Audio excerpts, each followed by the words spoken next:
Hello दोस्तों, आप सभी का स्वागत है इसराफिल स्टडी में। आज के इस वीडियो में हम लोग इस सवाल को बेहतरीन तरीक़ा से हल करना सीखेंगे।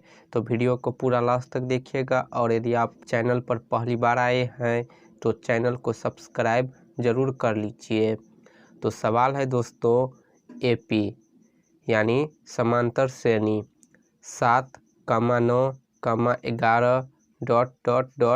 29 का योग ज्ञात कीजिए। यानी दोस्तों हमें इस समांतर श्रेणी में 7 से लेकर 29 तक संख्याओं का योग ज्ञात करना है। तो योग ज्ञात करने से पहले दोस्तों आप सबको n पदों के योग बराबर जो फार्मूला होता है वो फार्मूला आपको पता होना चाहिए। तो दोस्तों योग निकालने का दो फार्मूला होता है। योग को हम Sn से सूचित करते हैं। तो Sn बराबर दो फार्मूला होता है। एक फार्मूला होता है Sn बराबर n/2 ब्रैकेट में 2a + n-1 गुने में d। दूसरा होता है Sn बराबर n/2 ब्रैकेट में a + l। यहाँ पर a है, a का मतलब होता है दोस्तों समांतर श्रेणी में जो पहला संख्या वह a होता है, और l का मतलब होता है अंतिम पद, यानी समांतर श्रेणी में जो अंतिम संख्या वह l का मान होगा। d का मतलब होता है सार्व अंतर, जो कि हम दूसरी संख्या में से पहली संख्या घटाकर निकालते हैं। तो चलिए यहाँ पर हम हॉल में लिख लेते हैं कि हमें दिया क्या क्या है। तो यहाँ पर दोस्तों हमें पहली संख्या यानी a बराबर 7 दिया है, ठीक है। अब d का मान निकालेंगे। तो d का मान कैसे निकालते हैं, इस दो संख्या को लेंगे, दूसरी संख्या में से पहली संख्या घटा देंगे। दूसरी संख्या है 9 और पहली संख्या है 7, तो घटा देंगे। 9 में से 7 घटाएंगे 2, ठीक। और यहाँ पर ये जो 29 है यह अंतिम पद है, तो ये l का मान होगा, l बराबर 29।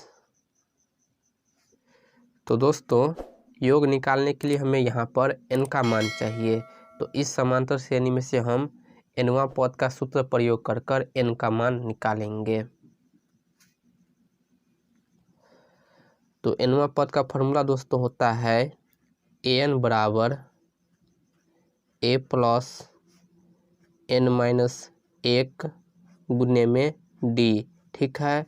अब यहाँ पर ध्यान दीजिए, an है, an का मतलब क्या होता है, इस समांतर श्रेणी में जो अंतिम संख्या है ना वही an होता है। an को हम l भी लिख सकते हैं, यानी l और an बराबर होता है, तो आप इसे भी याद रखिएगा। तो यहाँ पर an की जगह हम l लिख सकते हैं, तो यहाँ पर लिखेंगे l बराबर में a + n-1 गुने में d। अब यहाँ पर देखिए l का मान कितना है 29, तो यहाँ पर रखेंगे 29, फिर बराबर में a का मान है 7 + n-1, इसका मान चाहिए तो इसे हम जो कहते हैं लिखेंगे गुने में d का मान है दोस्तों 2, तो यहाँ पर लिखेंगे गुने 2। अब यहाँ पर लिखेंगे 29 + 7 है, बराबर के इस तरफ आएगा तो क्या होगा -7 होगा। 7 के आगे में कोई चिन्ह नहीं है तो प्लस का चिन्ह है, तो +7 बराबर के इस तरफ आएगा तो -7, फिर बराबर के इस तरफ n-1 गुने में 2। 29 में से 7 घटाएंगे तो होगा ये 22 बराबर में n-1। ये 2 गुना में है, बराबर के इस तरफ हम भेज देंगे तो बट्टा में चला जाएगा। 2 गुना में है, बराबर के इस तरफ जाएगा तो भाग में चला जाएगा। तो हम 2 से 22 को काट सकते हैं, 11 बार में 11 दूनी 22 होता है। तो यहाँ पर दोस्तों 11 बराबर होगा n-1। तो यहाँ से दोस्तों हम n बराबर क्या लिख सकते हैं, 11 है तो 11 -1 बराबर के इस तरफ आएगा तो +1 होगा। तो यहाँ से n बराबर दोस्तों मान होगा 12, ठीक है।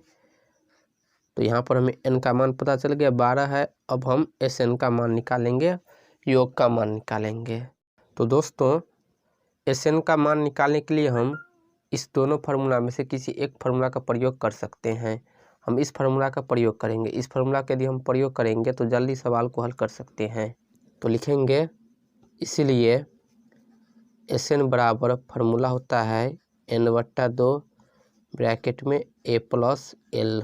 ठीक है, तो यहाँ पर ध्यान दीजिए, लिखेंगे s और n का मान कितना है 12, तो यहाँ पर लिखेंगे 12। फिर बराबर में n का मान कितना है, n का मान है 12/2, ब्रैकेट में a का मान है दोस्तों 7 प्लस l का मान है 29, लास्ट वाला पद। तो अब इसे हल कर देंगे। 2 से 12 कट जाएगा 6 बार में, 6 दूनी 12, तो यहाँ पर होगा 6।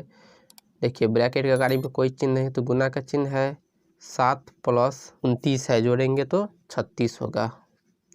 अब गुना कर लेते हैं, 6 से 6 में गुना करेंगे 36, 36 का 6 हासिल 3, 6 तिया 18, 18 में 3 जोड़ेंगे तो 21 होगा। तो दोस्तों ये जो आया है 216, यही होगा 7 से लेकर 29 पदों का योग। ठीक है, तो इस प्रकार हम इस सवाल को हल करेंगे। आई होप आपको वीडियो समझ आई होगी। यदि आपको वीडियो पसंद आए तो वीडियो को लाइक और चैनल को सब्सक्राइब ज़रूर कर लीजिए।